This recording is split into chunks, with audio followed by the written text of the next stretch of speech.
Nakyat ko na nga dito sa taas. Nakyat pa rin ng mabait siguro. Hindi ko alam kung anong kumakain. Yung okra ko malapit. Hello mga karosas. I-update ko kayo dito sa pananim ko ng mga gulay. Ayan siya nasa ano lang siya. Dito siya sa gilid ng bubungan namin sa 3rd floor. Yan.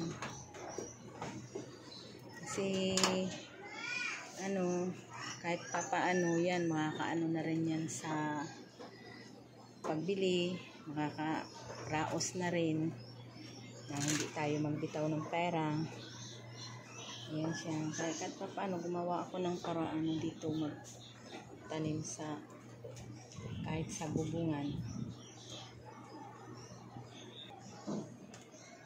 Mga ilang araw lang to, ayan, makukunan na ito. Bigla nga siyang lumaki, Dati, ang lit-lit pa nito.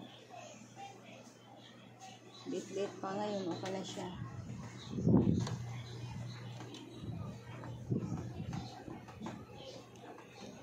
Gawa tayo ng paraan para makaano tayo sa pambili ng mga gulay. Kahit dito lang sa gilid. Ang mahal kasi ng mga gulay ngayon. Grabe. Puro pera ang gumagana.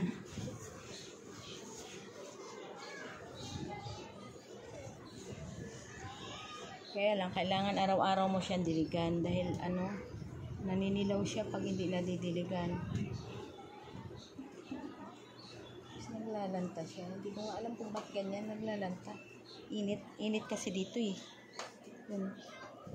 Yung alugbati ko. Hindi ko pa nakukunan ng gulay yan. Naunahan pa paglaki nun, yung ito. Dito na naman ako. Magbibilig tayo ng gulay natin. Ayan siya, malalaki na yung pizza ito. Ano mo yung ito? Ilang araw na lang yan, kukunan na siya ng pang-ulam.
Ayan siya.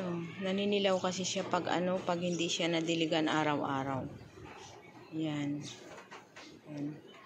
Tapos may yung iba kinakain yung dahon. Hindi ko alam kung anong kumakain, sapat yan.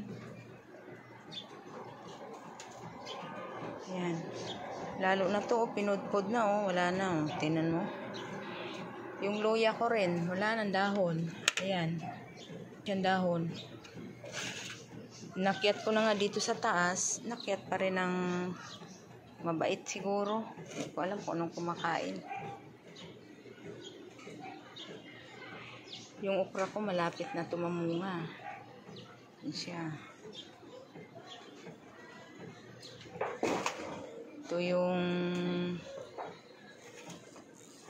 alugbati ko. Malabo na siya. Alugbati, masarap yan sa isda.